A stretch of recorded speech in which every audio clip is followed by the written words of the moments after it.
लोकसभा चुनाव के दूसरे चरण के लिए सीएम योगी छत्तीसगढ़ के बिलासपुर पहुंचे, जहां चुनावी रैली में मुख्यमंत्री योगी आदित्यनाथ ने हुंकार भरी और विपक्ष पर जमकर करारा प्रहार किया। इस दौरान सीएम योगी ने कहा कि बीजेपी के राज में दंगे नहीं होते और न ही कर्फ्यू लगता है, जबकि गैर बीजेपी शासित राज्यों में दंगे होते हैं। सबसे पहले सीएम योगी का वो बयान आपको सुनवाते हैं। बेटी और व्यापारी सुरक्षित थे और आज भाजपा की केंद्र और राज्य सरकार होने का परिणाम क्या है? आज आप देख रहे होंगे पिछले 7 वर्ष में एक भी दंगा नहीं हुआ, कोई कर्फ्यू नहीं लगा, बेटी और व्यापारी पूरी तरह सुरक्षित है। काशी में काशी विश्वनाथ धाम का कॉरिडोर और विंध्याचल में विंध्यवासिनी धाम का कॉरिडोर बन गया और अयोध्या में तो लगता है जैसे त्रेता युग का प्रभु राम का युग स्वयं साक्षात अयोध्या धाम में आ गया।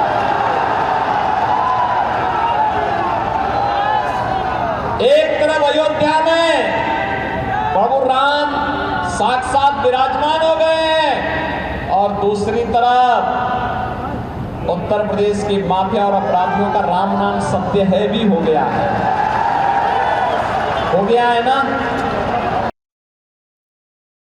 देखिए, उत्तर प्रदेश को अगर 2017 के पहले का उत्तर प्रदेश और 2017 के बाद के उत्तर प्रदेश का मूल्यांकन करेंगे तो निश्चित रूप से भारतीय जनता पार्टी की सरकार बनने के बाद, योगी आदित्यनाथ जी के मुख्यमंत्री बनने के बाद उत्तर प्रदेश दंगा मुक्त प्रदेश हो गया।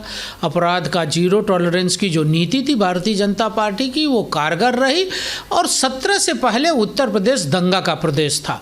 समाजवादी पार्टी की सरकार में जिस प्रकार से दंगे होते थे, माफियाओं को संरक्षण मिल रहा था, वो इस बात का प्रमाण था कि समाजवादी पार्टी गुंडों की पोषक पार्टी है। एनसीआरबी के आंकड़े जो हमारे आंकड़े नहीं हैं, वो सरकार के मतलब वो सबसे रिप्यूटेड आंकड़े हैं और वो आंकड़े बता रहे हैं कि क्या हालात हैं, क्राइम के क्या हालात हैं और किस तरीके से लगातार, लेकिन ये है कि सेलेक्टेड है। क्राइम जो बढ़ा है वो सेलेक्टेड कुछ ख़ास जातियों पे हमले हुए हैं, मज़हब के नाम पे, पहचान की बुनियाद पे, इवन की मेजॉरिटी कम्युनिटी में भी पिछड़ों पे, दलितों पे लगातार जो हमले बढ़े हैं वो बहुत ही ख़तरनाक सूरत हाल है, जो इससे पहले इस तरह के हमले कभी नहीं हुए। सिर्फ बांटने की सियासत है और इस चुनाव में भी इनके पास कोई एजेंडा नहीं है। तो दो टुक में इस पर चर्चा करेंगे, लेकिन पहले जरा सियासी बयानबाजी हमने आपको सुनाई। अब इसी के साथ कुछ सवाल हमारे हैं न्यूज स्टेट के, इन सवालों पर भी नजर डाल लेते हैं कि आखिर क्यों बीजेपी लगातार ये आरोप लगाती है। तो सवाल ऐसे में ये कि बीजेपी राज चंगा, गैर बीजेपी शासित राज्यों में दंगा, बीजेपी करे राम का सम्मान, विपक्षी राम नाम से परेशान, ध्रुवीकरण के आरोप गलत, तुष्टीकरण से पाएंगे तक, योगी राज में सुशासन, विपक्ष की बढ़ती टेंशन, नजीर बना उत्तर प्रदेश, सियासत के लिए विपक्ष का कलेश। तो ये तमाम सवाल हैं हमारे और इन सवालों के साथ ही जो प्रवक्ता हैं वो भी हमारे साथ जुड़ चुके हैं। आलोक वत्स नेता हैं बीजेपी से, हमारे साथ इस डिबेट में हिस्सा लेंगे। अजय वर्मा कांग्रेस से प्रवक्ता है और हमारे साथ हिस्सा लेंगे। वहीं तारिक खान एसपी से प्रवक्ता हमारे साथ जुड़ चुके हैं। सबसे पहले मैं अजय वर्मा जी आपके पास आना चाहूंगी और आपसे ये जानना चाहूंगी, बीजेपी की ओर से दंगा का जो आरोप लगाया है कांग्रेस शासित अगर राज्यों की बात करें, वहां पर कैसे देखते हैं आप इसे और कितनी सच्चाई मानते हैं इसमें? सर, मैं आपको बताना चाहता हूं कि मेरा फोन आपका, मेरी ऑडियो आ रही है आपको? जी, मेरा फ्रेम ठीक है, सीधा है। आपकी आवाज आ रही है? तो आलोक वत्स जी भी हमारे साथ बने हुए हैं। आलोक वत्स जी, आपके पास मैं आना चाहूंगी। देखिए, आरोप आपकी ओर से ये लगाया जाता है कि जो बीजेपी शासित राज्य नहीं है वहां पर ज्यादा दंगे होते हैं, लेकिन वहीं दूसरी तरफ जो विपक्ष है उसका ये कहना है कि दंगों को भड़काने का काम बीजेपी करती है, कोई और नहीं। देखिए दीपशिखा जी, अगर बीजेपी इस तरीके का दंगे करवाने में रहती है आगे, तो इनके पास अगर पुख्ता सबूत है तो ये फिर नेशनल टेलीविजन पर, आपके प्रेस्टिजियस टेलीविजन पर बोल के क्यों अपनी बात को खत्म कर देते? कोर्ट है, वहां ले जाए, सबूत पेश करें और हमको सलाखों के पीछे भेजने का काम करें। लेकिन हम डंके की चोट पे कह सकते हैं, हमारा जहां जहां भी हमारा शासित राज्य है वहां दंगा इतिहास के पन्नों में सिमट गया है। मजाल नहीं है किसी दंगाई का कि वो किसी भी रूप में दंगा करा के और चैन की नींद सो सके। पाताल से भी खींच के ले आएंगे उसको और मिट्टी में मिला देंगे जोगीराज में, अगर उसने किसी भी रूप में दंगा करने की सोची भी तो। ये होता है शासन और प्रशासन। हम किसी के ऊपर लांछन यूं नहीं लगाते। और प्रदेशों का क्या हाल है, कैसे महामंडित किया जाता है एक पर्टिकुलर वर्ग को, कैसे बढ़ावा दिया जाता है अतीक अहमद, मुख्तार अंसारी और आजम खान जैसे लोगों को। ये प्रदेश नहीं भूला है। और किस तरीके का तांडव किया था उन्होंने कुकृत्यों से, इससे भी पूरा प्रदेश अवगत है। लेकिन आज कोई अतीक अहमद, कोई मुख्तार अंसारी बनने की सोच भी नहीं सकता है। ठंडे बस्ते में डल गई ये चीजें। देश में, प्रदेश में 30,000 करोड़ की इन्वेस्टमेंट आई है पहली बार, और प्रदेश सुशासन की रास्ते पर चल पड़ा है, खुशहाली के रास्ते पर चल पड़ा है। आने वाले समय में उत्तर प्रदेश देश का सर्वोत्तम प्रदेश होगा, उत्तम प्रदेश होगा और $2 बिलियन की इकॉनमी बन के खड़ा हो जाएगा। आप देखते तो यूपी को उत्तम प्रदेश यहाँ पर बना दिया गया है, ये आपका कहना है वत्स साहब? बना दिया गया, बनाने की कवायद जारी जी, लेकिन बात पूरे देश की हो रही है। पूरे देश में लोकसभा चुनाव भी है, इसको लेकर आपने देखा सीएम योगी आदित्यनाथ की ओर से भी लगातार प्रचार किया जा रहा है। यहाँ पर मैं जिक्र करना चाहूंगी हरियाणा का। हरियाणा के नूह में जब दंगा हुआ था तो इसे आप किसका फेलियर मानते हैं? देखिए, वो एक प्रायोजित घटना थी। बोलती बंद हो जाएगी। आपके पास आऊंगे अजय वर्मा जी। जी आलोक जी, उसको हमने त्वरित कार्रवाई करके दबाने का काम भी किया जी। हमने किसी तरीके की वहां पर कोई लूट मार काट नहीं होने दी जी। और जिन कारणों से हुआ वो भी सबके सामने था। एक पर्टिकुलर वर्ग ने मस्जिद के ऊपर से डंडे और गोलियां और पत्थर चलाए और उठाने का काम किया, लेकिन वहां की सरकार ने समय रहते उसको अपने संज्ञान में लेकर कंट्रोल करके कोई भी ऐसी चीज जिससे समाज में द्वेष हो फैलने नहीं दिया। यानी कि अगर ऐसी स्थिति बन भी जाती है तो बीजेपी कहीं ना कहीं इस पर सख्त कार्रवाई करती है, ये आपकी ओर से कहा जा रहा है। अजय वर्मा जी, अब आपके पास में आना चाहूंगे। आप मुस्कुरा तो रहे थे, लेकिन अगर इतिहास कांग्रेस का भी देखा जाए तो कुछ ज्यादा अच्छा नहीं है। बहरहाल सीएम योगी आदित्यनाथ की ओर से जो कहा गया है उस पर सबसे पहले आपकी पहली प्रतिक्रिया लेना चाहूंगे। देखिए, योगी जी उत्तर प्रदेश के मुख्यमंत्री हैं और इनकी प्रोपोगंडा टीम के प्रमुख मेंबर है, जो भाजपा के आईटी सेल की प्रोपोगंडा टीम है, जिसमें 5-6 मुख्यमंत्री, केंद्रीय मंत्री, कुछ इनके प्रवक्ता और ये आलोक बस तो बड़े जेन्युइन आदमी है।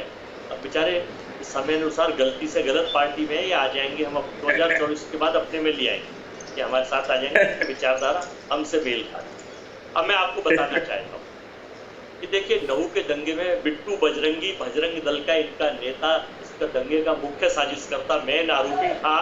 पूरे देश ने वो चैनलों पर देखा, वो अरेस्ट भी की बहुत कितने दिनों बाद जाके, जब दबाव पड़ा चैनलों पर आपके टीवी का, तो तब जाके वो अरेस्ट किया गया। अब इनको आपने जवाब अपने आप ही दे दिया कि दंगा यहाँ हुआ तो क्या हुआ। अब आपको मैं दूसरी चीजें भी बता देता हूँ, टीवी चैनल नहीं दिखाएंगे। गुजरात में लॉ कॉलेज जहाँ से छात्र सीखते हैं, छात्राएं सीखते हैं कानून, कानून का मतलब देश, देश का मतलब संविधान, संविधान का मतलब भारत, भारत का मतलब प्रधानमंत्री और गुजरात का मतलब नरेंद्र मोदी। गुजरात के लॉ कॉलेज में एक बलात्कार होते हैं लॉ की छात्राओं से और यौन शोषण होता है लॉ के छात्रों से, और वो किसी टीवी में वो खबर नहीं है। और जब उसकी रिपोर्ट आती है तो वीसी बने कर देते हैं। जब रिटायर्ड जज उसकी जांच करके कहती है कि संदेश खाली में तो 1% भी नहीं हुआ, इससे 100 गुना ज्यादा गुजरात में हुआ है। गायब है वो।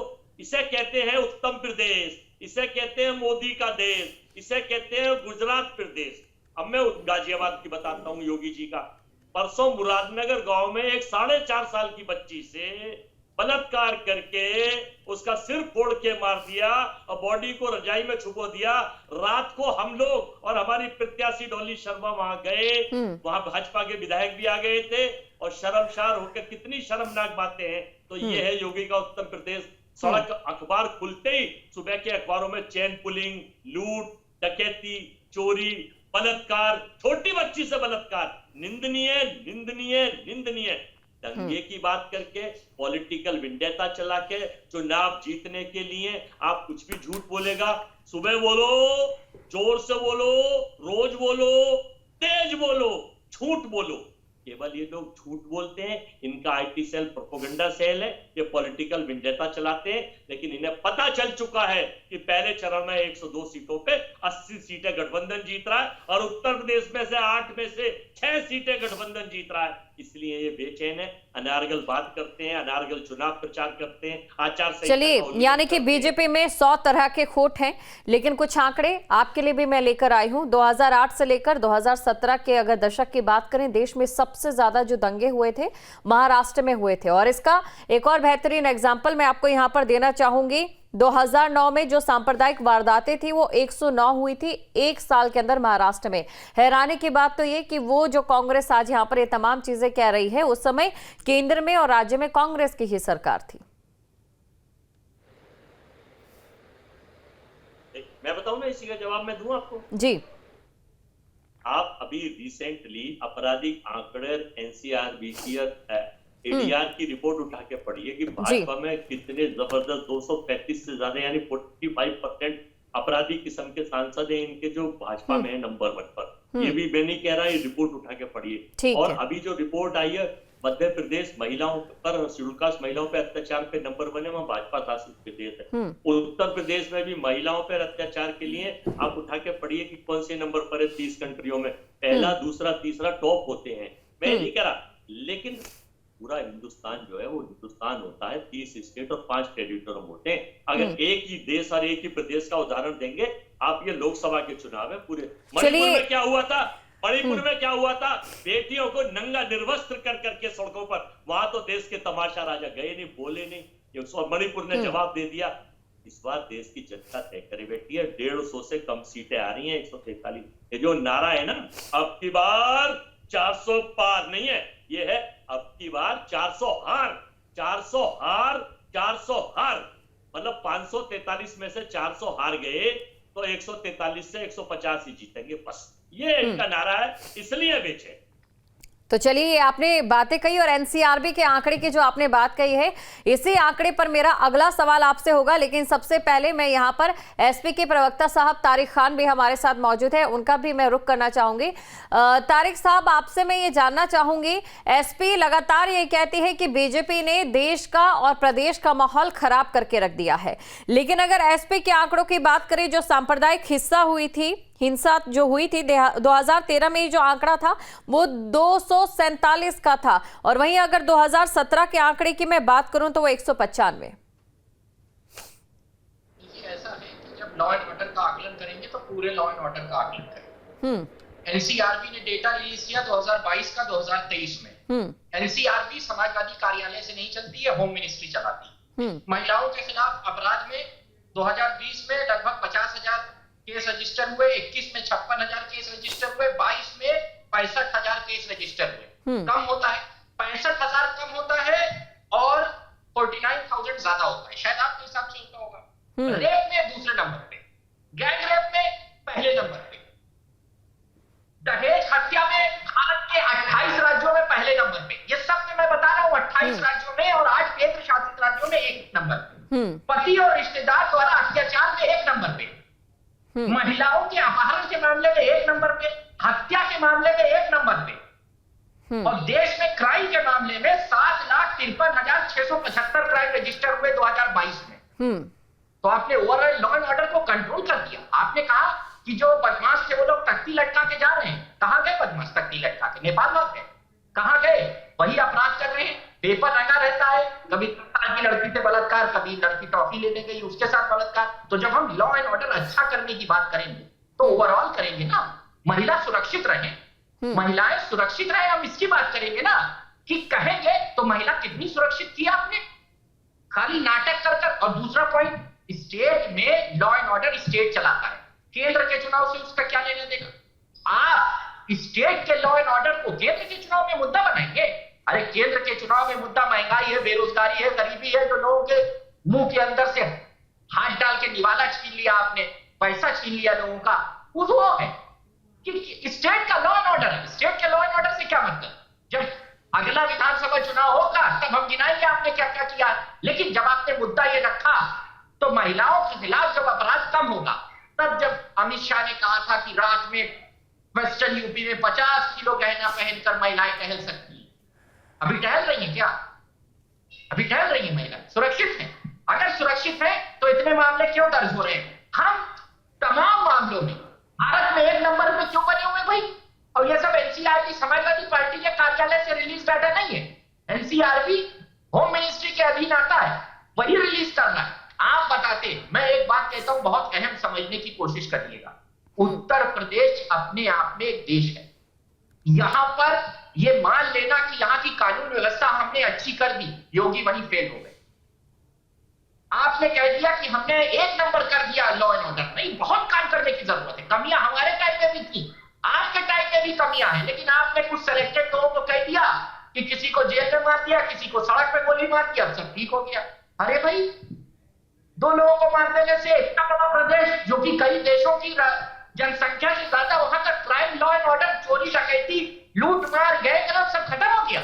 चलिए, तमाम अपराध आपने बताए हैं, कितने अपराध बीजेपी की सरकार में हुए हैं। अच्छी बात यह है कि आपने नंबर्स में बताए हैं। अब इन्हीं नंबर्स के आधार पर देश में क्या स्थिति चल रही थी एनसीआरबी के आंकड़ों के मुताबिक, और जो अलग अलग स्टेट है, विपक्ष जो जहां पर शासित राज्य हैं, उनकी भी क्या कुछ हालात थी, उनके बारे में भी एनसीआरबी के आंकड़ों के अनुसार ही मैं सवाल पूछती हूँ। अजय वर्मा जी हमारे साथ, आपके पास में आना चाहूंगी। देखिए, कांग्रेस शासित राजस्थान में विधानसभा चुनावों से पहले की मैं बात करें 21.6% और छत्तीसगढ़ में 10.5% हत्या के जो मामले उनमें बढ़ोतरी हुई है। हैरानी की बात यह है कि इससे पहले के 5 सालों की अगर हम नजर डालें तो पूरे देश में हत्या के इन मामलों में गिरावट थी, लेकिन ये 2 अकेले ऐसे राज्य जिनमें बढ़ोतरी थी।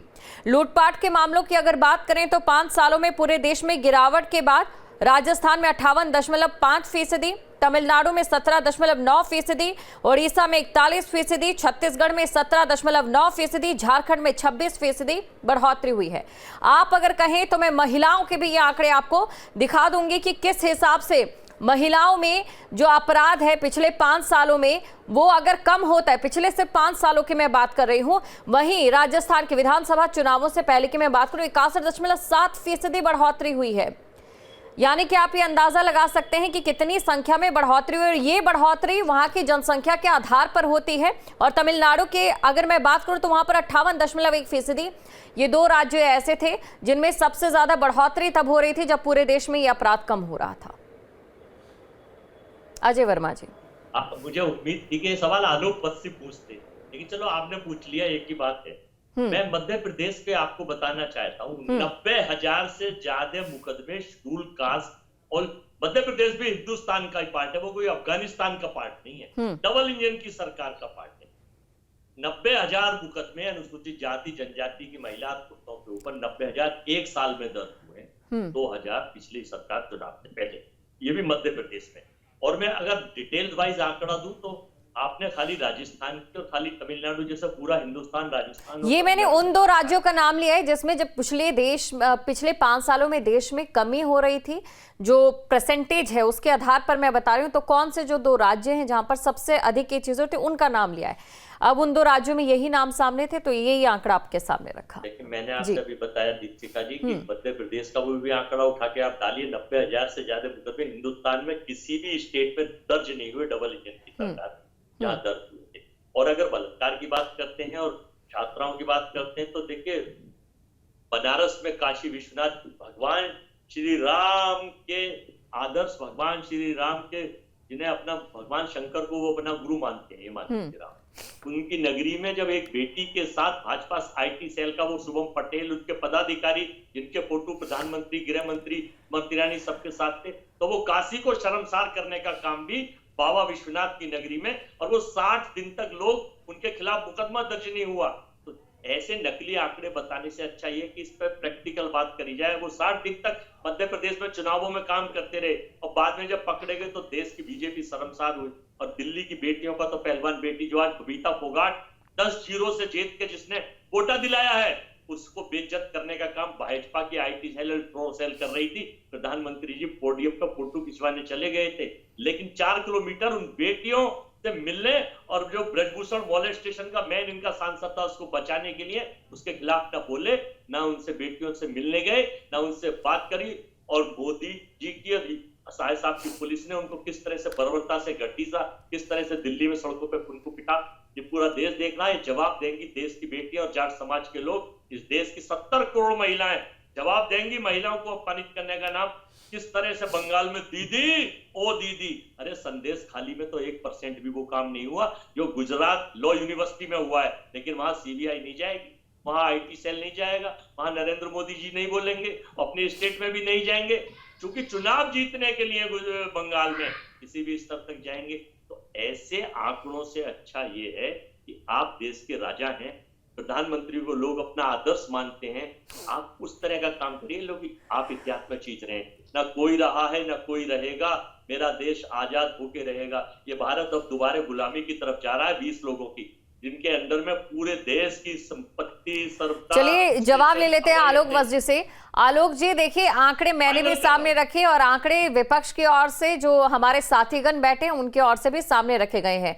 एनसीआरबी के ही आंकड़े हैं, मेरे आंकड़े भी एनसीआरबी के, इनके आंकड़े भी एनसीआरबी के हैं। लेकिन विपक्ष चाहता है कि अगर आप ये दावा करते हैं कि अपराध 0 हो गया है तो वाकई वो 0 हो, जो संख्या में ये केसेस दर्ज हो रहे हैं ये भी 0 हो जाए।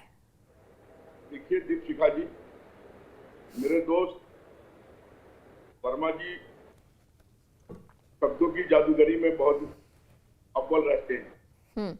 आपने प्रश्न कुछ और पूछा और इन्होंने डाइवर्ट करके उसको कहीं और ले जाके बॉल कैसी भी करे, ये छक्का मारने में माहिर है, उस बात को घुमा देने में। लेकिन जो वस्तुस्थिति है वो भी आपने सामने रखा, वो शायद इन्होंने ध्यान नहीं दिया। 2012 से 2017 तक 815 घटनाएं हुई उत्तर प्रदेश के अंदर, और 2017 से 2024 तक एक भी घटना नहीं हुई। इसका श्रेय किसको देंगे मेरे फाजिल दोस्त अजय वर्मा जी? मैं इनसे ये पूछना चाहता हूं, एक भी दंगा नहीं, नॉट अ सिंगल एपिसोड। 9,988 लोगों को, अपराधियों को गिरफ्तार करके जेल के अंदर रखा गया। 1715 लोग एनकाउंटर में मारे गए और 1012 करोड़ की संपत्ति जब्त किया गया, जो सरकारी जमीनों को हड़पने का काम किया। और देश में ठीक कहा दीपिका जी ने कुछ देर पहले, जब इन चीजों का मूल्यांकन हो रहा था तो राजस्थान और तमिलनाडु में ही सबसे ज्यादा इन चीजों में हिंसा, लूटपाट। तो चलिए, आप तीनों के आंकड़े भी सामने हैं और जनता की समझ भी सामने। देखना ये होगा कि लोकसभा चुनावों में इन तमाम चीजों के बीच जनता किसे भारत की बागडोर एक बार फिर से हाथों में देती है।